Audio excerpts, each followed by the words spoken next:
Terima kasih Pak Billy Banjarnahor mengingatkan kita kembali tentang kasih Kristus yang kasihnya tidak berubah sampai akhir zaman.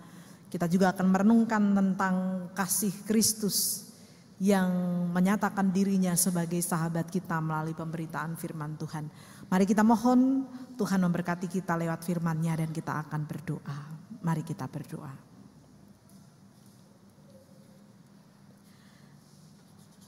Pada minggu Paskah yang ke-6 ini Tuhan, kami kembali mau mendengarkan Engkau menyapa kami semua di dalam pemberitaan sabda Tuhan. Biarlah kami merasakan Tuhan yang hadir dan menyapa kami lewat sabda Tuhan yang hendak diberitakan bagi kami semua. Tuhan menuntun kami satu persatu untuk dapat mengarahkan diri pada sabda Tuhan, sehingga kami dapat dituntun oleh kuasa Roh Kudus untuk memahami, mengerti dengan baik sabda Tuhan, dan juga diberikan kekuatan dan pertolongan oleh kuasa Roh Kudus melakukan sabda Tuhan itu di dalam kehidupan kami. Kristus yang mengasihi kami, Kristus yang menyediakan diri sebagai sahabat bagi kami, kiranya dapat kami mengerti kasih-Nya dan dapat kami lakukan perintah-Nya dalam kehidupan kami. Pakai kami semua yang Tuhan percaya untuk terlibat di dalam pelayanan firman ini. Kami yang dipercaya sebagai lektor membacakan bacaan pertama dan bacaan kedua. Juga kami yang dipercaya sebagai pemazmur bersama dengan PNJ dan pemusik. Juga hamba-Mu yang Kau percaya memberitakan sabda Tuhan. Biarlah kami semua yang adalah alat di tangan Tuhan ini diperlengkapi, diberi kuasa. Sehingga melalui kami Tuhan memakai kami untuk menyampaikan kehendak Tuhan. Dan bersama-sama dengan umat-Mu kami boleh mengalami Tuhan yang menjumpai dan menyatakan kehendak-Nya bagi kami. Mari Tuhan berkaryalah atas kami, nyatakan kehendak-Mu, kami siap untuk mendengarkan. Di dalam nama Tuhan Yesus Kristus kami berdoa. Amin.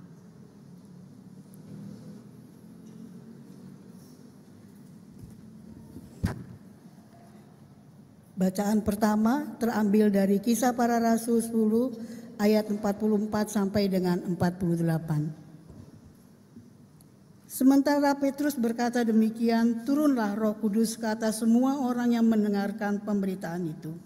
Semua orang percaya dari golongan bersunat yang menyertai Petrus tercengang karena melihat karunia, yaitu Roh Kudus yang dicurahkan atas bangsa-bangsa lain juga. Sebab mereka mendengar orang-orang itu berkata-kata dalam bahasa lidah dan memuliakan Allah. Lalu kata Petrus, bolehkah orang mencegah untuk membaptis orang-orang ini dengan air, sedangkan mereka telah menerima Roh Kudus sama seperti kita? Lalu ia menyuruh mereka dibaptis dalam nama Yesus Kristus. Kemudian mereka meminta Petrus untuk tinggal beberapa hari lagi bersama mereka. Demikianlah firman Tuhan. Syukur kepada Allah.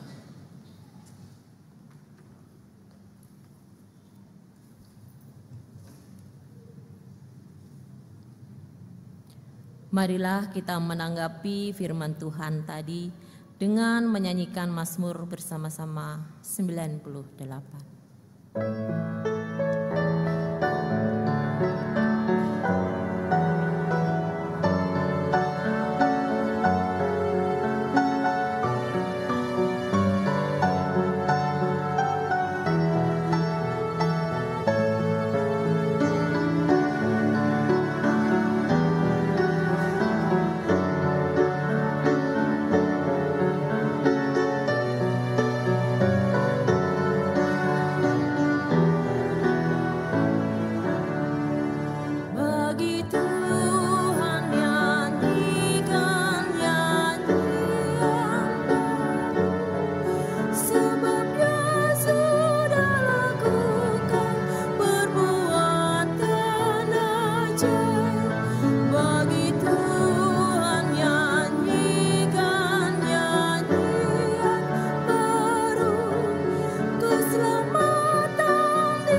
Bacaan kedua terambil dari 1 Yohanes 5 ayat 1 sampai dengan 6. Setiap orang yang percaya bahwa Yesus adalah Kristus lahir dari Allah.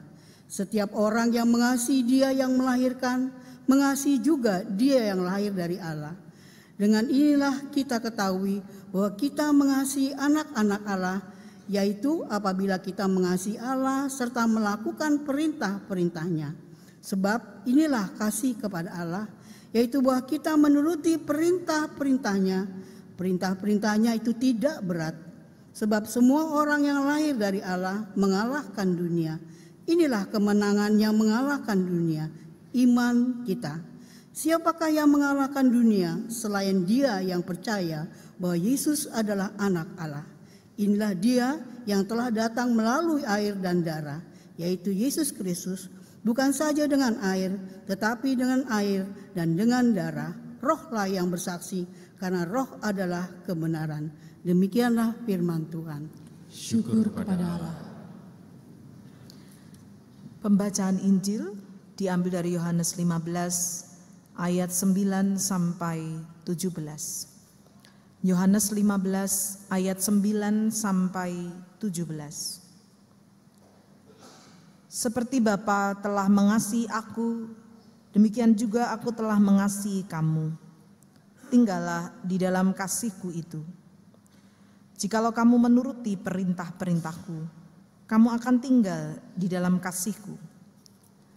Seperti aku menuruti perintah Bapa-Ku dan tinggal di dalam kasih-Nya. Semuanya itu Kukatakan kepadamu supaya sukacita-Ku ada di dalam kamu dan sukacitamu menjadi penuh. Inilah perintah-Ku, yaitu supaya kamu saling mengasihi seperti aku telah mengasihi kamu. Tidak ada kasih yang lebih besar daripada ini, yakni seseorang memberikan nyawanya demi sahabat-sahabatnya. Kamu adalah sahabatku, jikalau kamu melakukan apa yang Kuperintahkan kepadamu. Aku tidak lagi menyebut kamu hamba, sebab hamba tidak tahu apa yang diperbuat oleh tuannya. Namun aku menyebut kamu sahabat, karena aku telah memberitahukan kepada kamu segala sesuatu yang telah Kudengar dari Bapa-Ku. Bukan kamu yang memilih aku, tetapi akulah yang memilih kamu. Aku telah menetapkan kamu, supaya kamu pergi dan menghasilkan buah, dan buahmu itu tetap. Supaya apa yang kamu minta kepada Bapa dalam namaku, diberikannya kepadamu. Inilah perintahku kepadamu, hendaklah kamu saling mengasihi. Demikian Injil Yesus Kristus. Yang berbahagia ialah mereka yang mendengarkan firman Tuhan dan yang memeliharanya serta melakukannya dengan setia dalam kehidupan sehari-hari. Haleluya.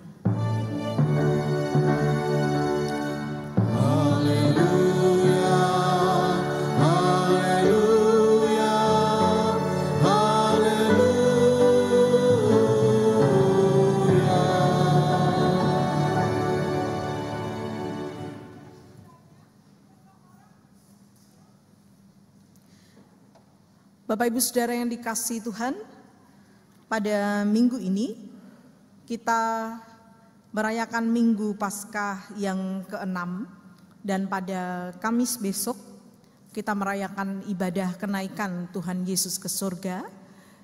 Minggu depan kita merayakan Minggu Paskah yang ke-7 dan sesudahnya kita merayakan Hari Pentakosta atau turunnya Roh Kudus. Dan pada Minggu Paskah yang ke-6 ini kita merenungkan kembali perkataan Yesus yang menyebut kita sebagai sahabatnya, dan melalui tema sahabat melampaui sekat ini kita akan merenungkan kebesaran kasih-Nya. Bapak Ibu Saudara yang dikasihi Tuhan, saya pernah mendengar frase menggugat Tuhan. Mengapa ada frase menggugat Tuhan?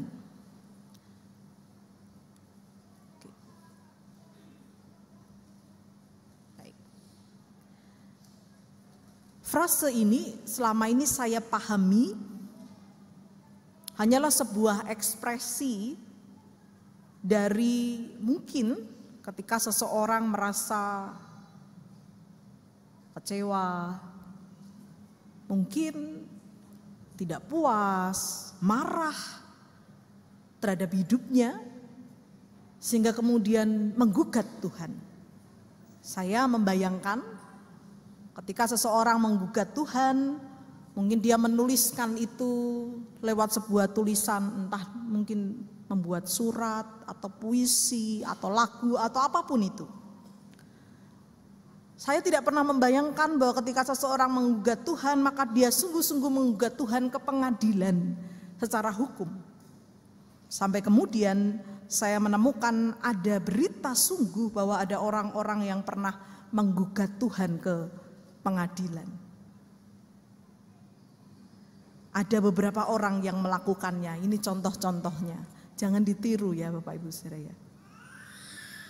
Pertama, ada seorang narapidana melakukan gugatan kepada Tuhan. Dia berasal dari kota Timisoara, Rumania yang bernama Pavel Mircea. Dimulai pada tahun 2005, dia menjalani hukuman penjara 20 tahun dan melakukan pembaptisan.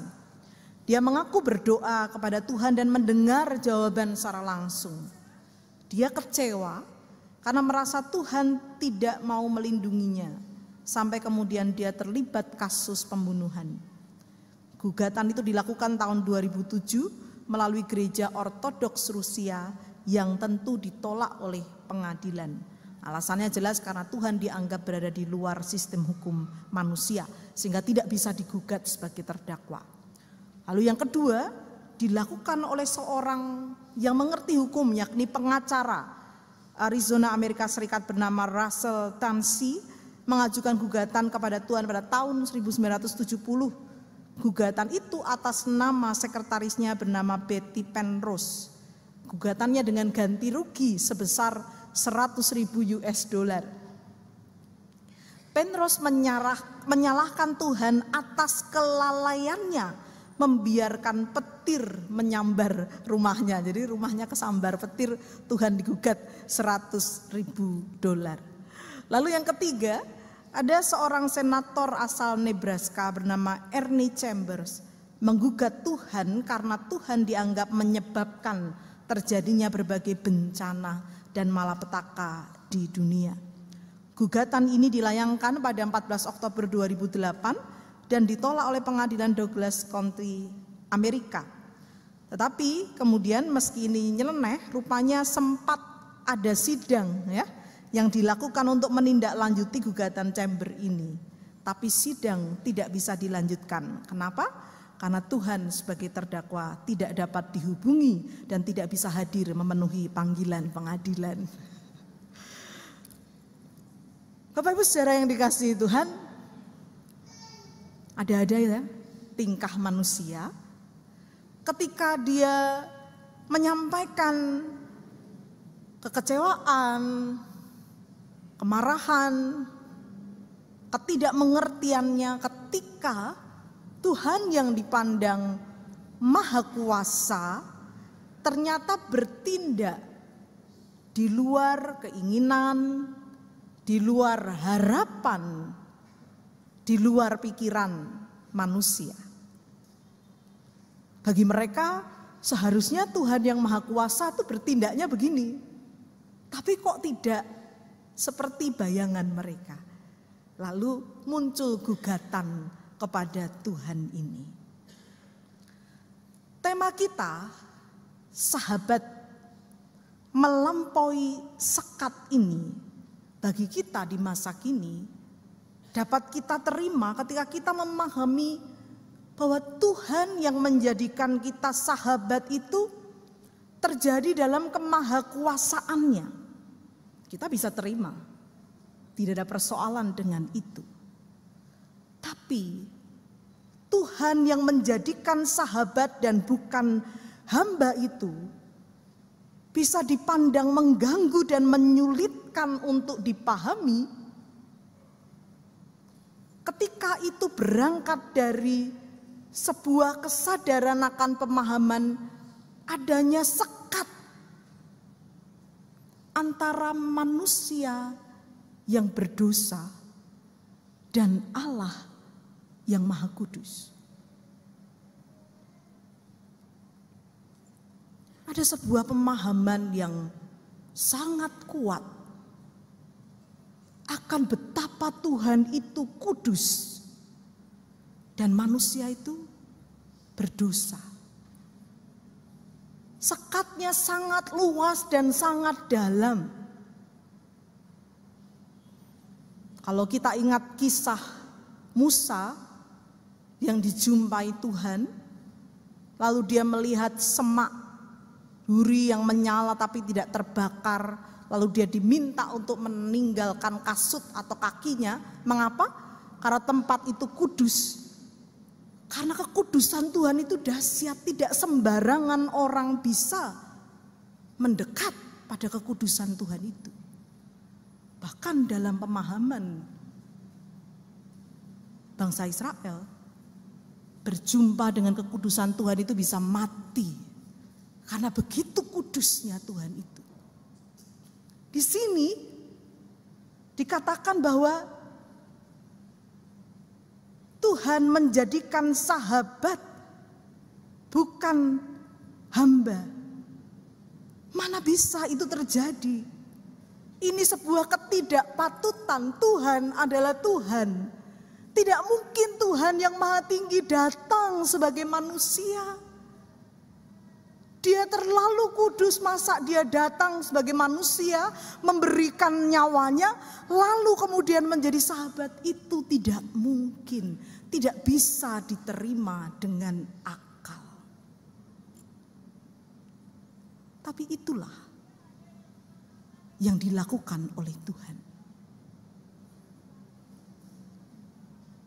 Dia mengatakan kepada murid-muridnya dan juga kepada kita, kamu adalah sahabatku. Yesus menempatkan murid-muridnya dan juga kita dalam relasi baru dengan dirinya. Dia tidak lagi menyebut hamba tetapi sahabat. Dan ini kedudukan yang sangat terhormat, sangat istimewa. Betul, tadi saya mencontohkan Musa yang ketika menghadap Tuhan harus meninggalkan kasutnya. Tapi sebenarnya di Alkitab juga pernah ada tokoh perjanjian lama yang juga disebut sebagai sahabat Allah. Kira-kira siapa? Ada yang tahu?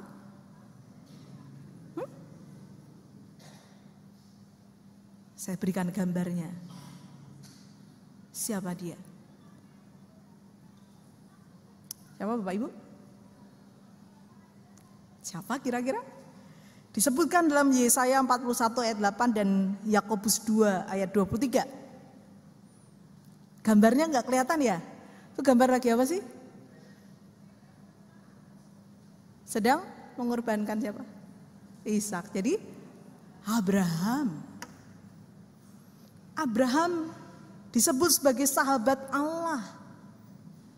Yesus tadi mengatakan seorang sahabat memberitahukan, tidak merahasiakan ya. Aku memberitahukan segala sesuatu kepadamu. Allah kerap menyampaikan rencananya kepada Abraham. Abraham dan Allah punya hubungan yang istimewa. Allah menjanjikan kepada Abraham berkat berupa keturunan, tanah perjanjian. Ada relasi yang begitu istimewa. Sebaliknya, Abraham memberi diri setia kepada Allah. Sehingga di sini kalau kita melihat menggambarkan betapa taatnya Abraham itu kepada Allah. Dia menuruti apa yang diperintahkan Allah ketika itu diminta mengorbankan Ishak.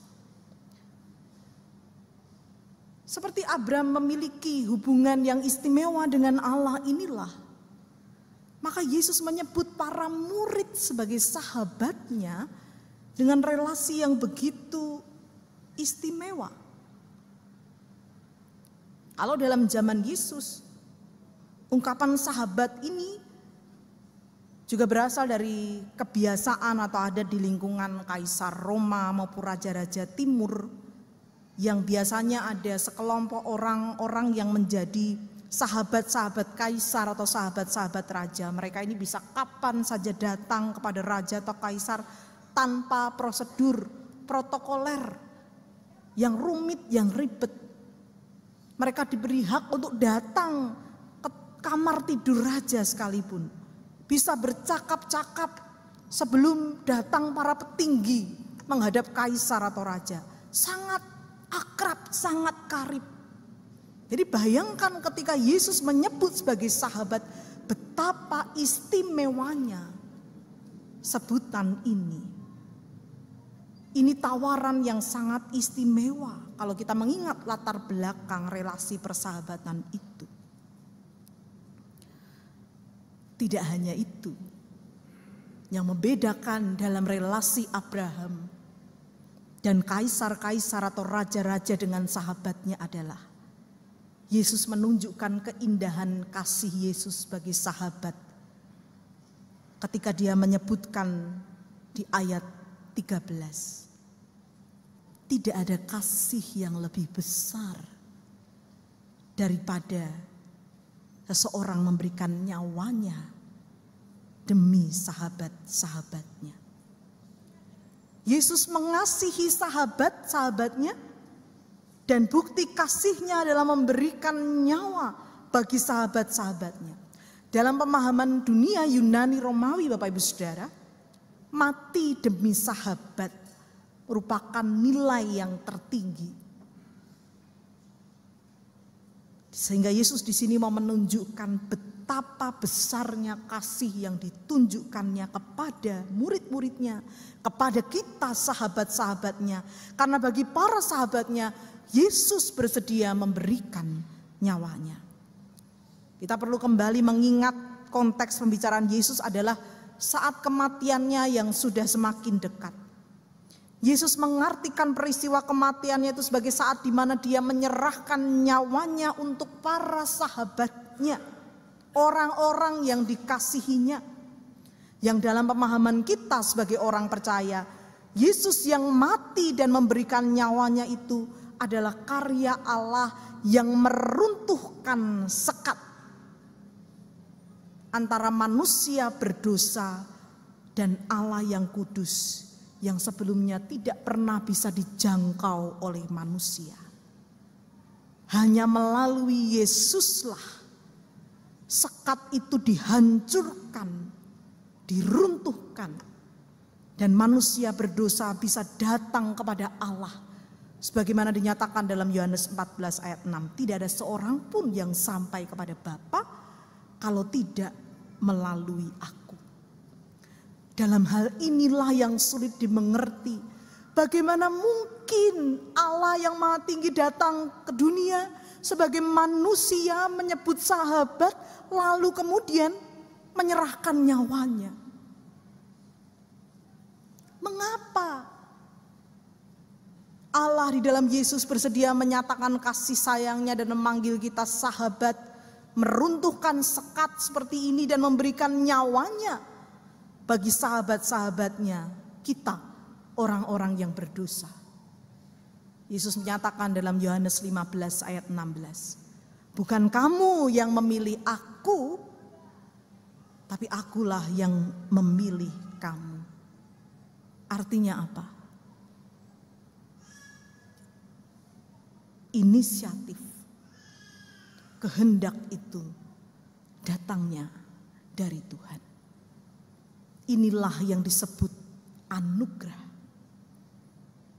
yang diberikan kepada kita bukan karena kita pantas menerimanya.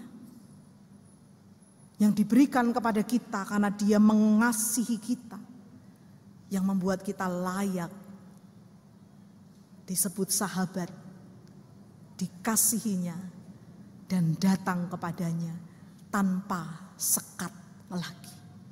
Dia yang Maha Kudus boleh kita datangi kapan saja, karena Dia yang merengkuh kita, memilih kita, dan menjumpai kita.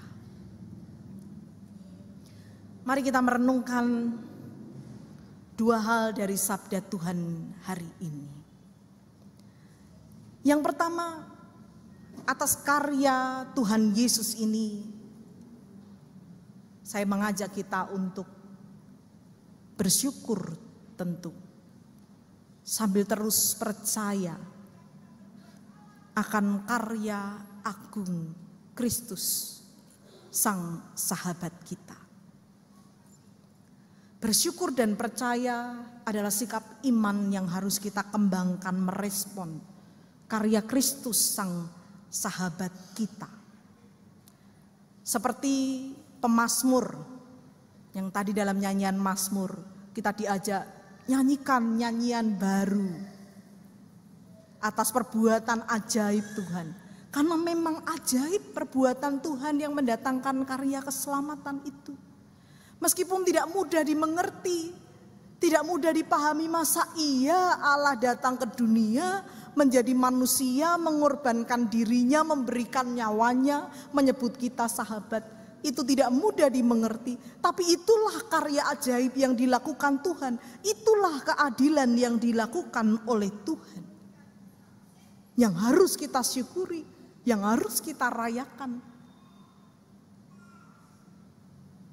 Tapi yang kedua, kita diundang untuk mempercayai sebagaimana diajak oleh Rasul Yohanes.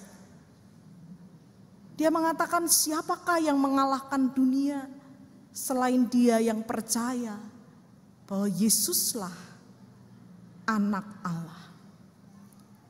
Kenapa ajakan percaya ini muncul? Karena pada bagian sebelumnya Rasul Yohanes berbicara tentang roh antikristus yang bekerja dalam dunia, yang mengajak supaya orang tidak percaya bahwa Yesus telah datang sebagai manusia, dan mengajak untuk tidak mengakui bahwa Yesus berasal dari Allah. Kita bisa temukan itu dalam 1 Yohanes 4 ayat 2-3.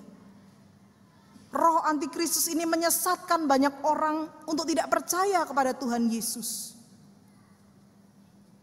Mereka dikuasai hal-hal duniawi sehingga tidak bisa menerima kebenaran yang melampaui keterbatasan dunia. Masa iya Allah yang maha kuasa menjadi manusia? Tidak mungkin Allah mati di kayu salib. Ini kemustahilan. Sebaliknya, Roh Kudus menolong orang percaya bahwa Yesus Kristus telah datang sebagai manusia dan mengaku bahwa ia berasal dari Allah. Roh Kudus menolong orang percaya untuk memahami dan menerima kebenaran yang melampaui akal manusia.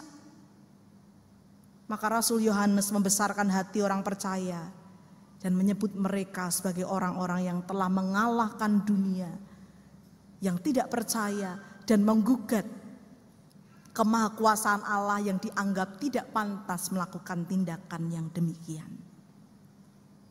Maka di bagian pertama perenungan kita ini, mari kita syukuri, kita rayakan, tapi juga terus imani kebesaran kasih yang bersedia, kasih Allah yang bersedia menjadi manusia, menyerahkan nyawanya dan meruntuhkan sekat, serta menjadikan kita sahabat-sahabatnya, sehingga kita boleh punya relasi yang begitu istimewa dengan Tuhan kita. Yang kedua, kita dipanggil untuk hidup sebagai sahabat Kristus. Pada ayat 14 dikatakan, kamu adalah sahabatku. Betul, tapi kalimat ini belum selesai. Kamu adalah sahabatku jikalau kamu melakukan apa yang kuperintahkan kepadamu.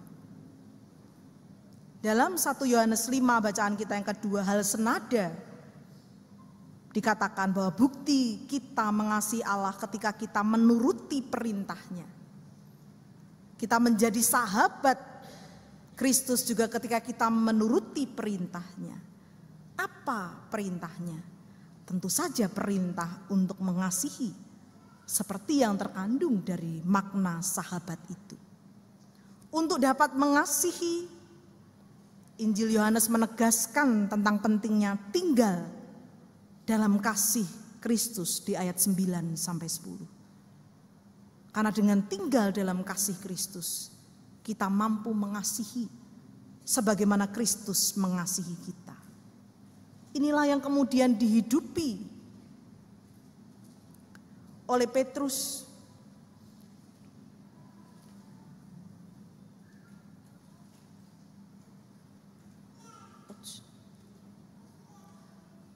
Oleh Petrus yang, mohon maaf,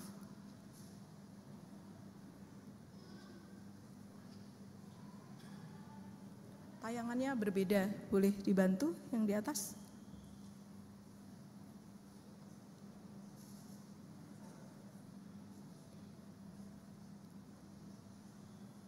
Mohon maaf ada sedikit gangguan Bapak Ibu. Oke. Saya kembali ke sini dulu ya.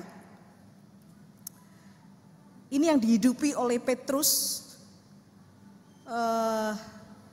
ketika dia diminta untuk membaptiskan Kornelius pada bacaan kita yang pertama tadi. Siapa Kornelius? Kornelius itu perwira Romawi. Bagi Petrus yang orang Yahudi, ketika Injil diberitakan bagi orang di luar Yahudi, itu sesuatu yang tidak mudah diterima. Sehingga Petrus harus diubah. Kita ingat dengan kisah ketika Petrus menerima penglihatan binatang-binatang yang haram itu ya, lalu diminta untuk makan. Dia harus diubah dulu. Karena dia mau ditugasi memberitakan Injil kepada Kornelius ini. Tuhan mau mengajarkan bahwa Tuhan mengasihi semua orang, semua bangsa, tanpa terkecuali. Pilihan Tuhan ditujukan bagi semua orang, semua bangsa, melampaui sekat.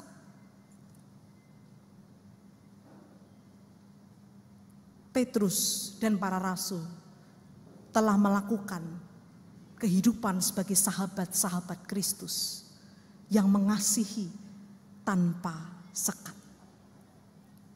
Tadi sudah terbuka sedikit. Sekat-sekat kerap membuat kasih menjadi relatif. Relatif artinya berubah-ubah sesuai kondisi. Kasih pun kerap kali relatif. Berubah-ubah sesuai kondisi. Tadi saya menjelaskan dengan perbandingan waktu. Soal waktu itu kan sebenarnya juga tetap ya. Tapi kadang-kala bisa jadi relatif. Tadi saya mengatakan bahwa 30 detik itu kan waktunya ya tetap segitu, betul ya? Jam kita kan kalau jamnya berfungsi dengan baik 30 detik ya segitu, 1 menit ya seperti itu, betul? Tapi pernahkah kita mengalami 30 detik terasa lebih lama dan 1 menit bisa terasa lebih lama dari biasanya? Tadi saya bertanya begini, 30 detik, 1 menit itu lama atau sebentar? Tergantung kalau sekarang jawabnya. Terasa sebentar. Kalau ngobrol, masa ngobrol cuma semenit, baru bagian pembuka aja masih koma ya kan. Liburan 1 menit dapat apa? Enggak dapat apa-apa. Makan bersama 1 menit baru dimasak belum matang.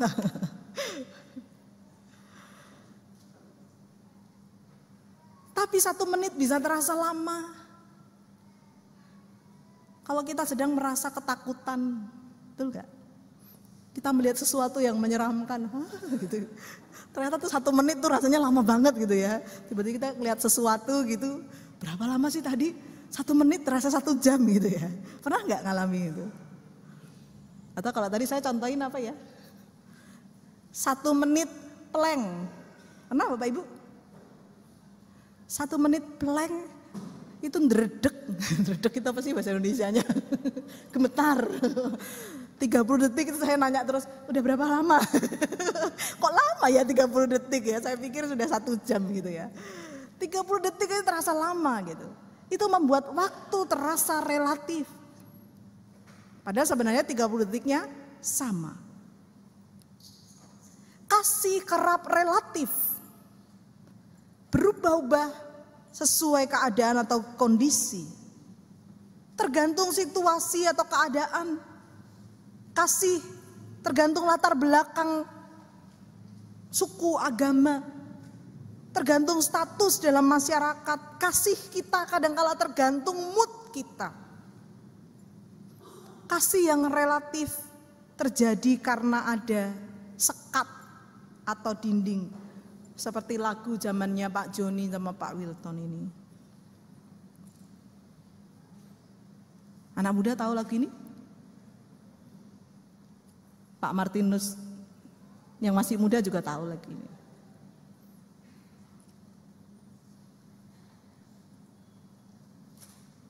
Hatimu hatiku,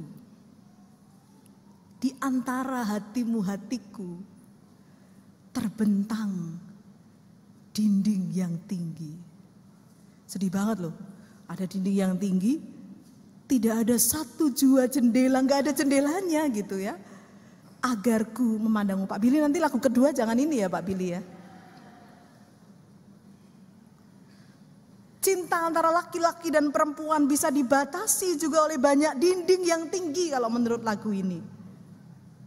Apa saja dindingnya? Sehingga cinta itu menjadi relatif. Egoisme atau pementingan diri.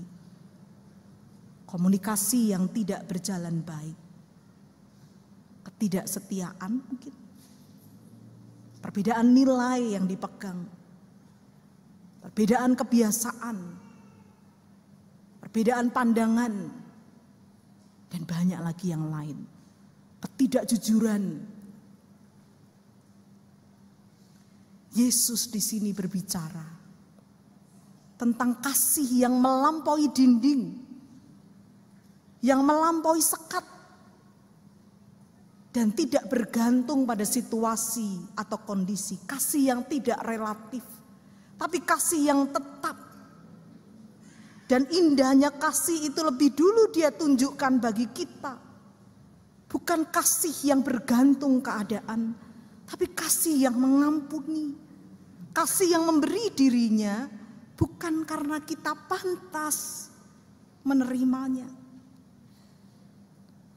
Maka ketika kita dipanggil untuk menjadi sahabat-sahabat Kristus, kita diundang untuk memperjuangkan kasih yang seperti ini. Kasih yang bersedia mengampuni, kasih yang bersedia memberi diri, kasih yang meniru kasih Kristus. Bukan karena kita mengusahakan seorang diri, tapi karena kita lebih dulu dikasihi Allah dan kasih itu tinggal dalam diri kita. Dengan melakukannya, kita dipanggil sebagai sahabat-sahabat Kristus yang menghidupi kasih-Nya. Hari ini setelah beberapa tahun tidak dilakukan oleh karena pandemi, pojok keakraban GKI Bintaro Utama kembali dilakukan dengan minum teh sebelum ataupun sesudah ibadah, tapi dilakukan setelah ibadah. Tujuannya adalah supaya kita kembali bisa membangun persahabatan satu dengan yang lain sebagai sahabat Kristus. Dengan kita belajar saling menceritakan kasih Kristus satu dengan yang lain sambil bercakap-cakap. Tentu bukan untuk bergosip, menceritakan keburukan orang lain atau saling melukai, tidak. Sambil bercakap-cakap kita saling membangun dan menceritakan kasih Kristus sembari menikmati nikmatnya teh di GKI Bintaro Utama. Mari kita gunakan kesempatan ini untuk saling membangun dan menceritakan kasih Kristus dalam hidup kita. Seperti seorang yang bernama Kate Henke ini. Kate Henke lengkapnya adalah Arabelle Catherine Henke dari Inggris. Dia hidup pada tahun 1834 sampai 1911. Dia adalah seorang yang selalu rindu menceritakan kasih Kristus kepada semua orang. Ketika dia berumur 30 tahun, dia mengalami sakit yang sangat serius dan dokter memintanya untuk beristirahat selama 20 bulan. Sehingga dia harus berbaring di tempat tidur. Dia tidak berhenti dari kerinduannya untuk menceritakan kasih Kristus itu. Sehingga dia menulis puisi yang panjang, bukan untuk menggugat Tuhan, tapi puisinya berisi kerinduan memberitakan kabar sukacita dan menuturkan cerita mulia tentang Yesus dan cinta kasihnya. Puisi ini kemudian diringkas dalam lagu I Love to Tell the Story, yang kemudian ada dalam lagu Kidung Jemaat 427, Kusuka Menuturkan. Semoga seperti lagu ini, kita yang sudah diangkat sebagai sahabat Kristus dapat seperti Kate Hengki, yang dapat ikut serta menuturkan, menceritakan kembali cinta kasih Kristus sahabat kita, sehingga cinta kasih kita pun dapat melampaui berbagai sekat yang dibangun manusia. Mari kita pujikan lagu ini, Kusuka Menuturkan.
Selamat bersyukur dan terus mempercayai karya agung Yesus Sang Sahabat kita, dan selamat menghidupi panggilan sebagai sahabat-sahabat Kristus yang mengasihi melampaui sekat yang dibangun manusia.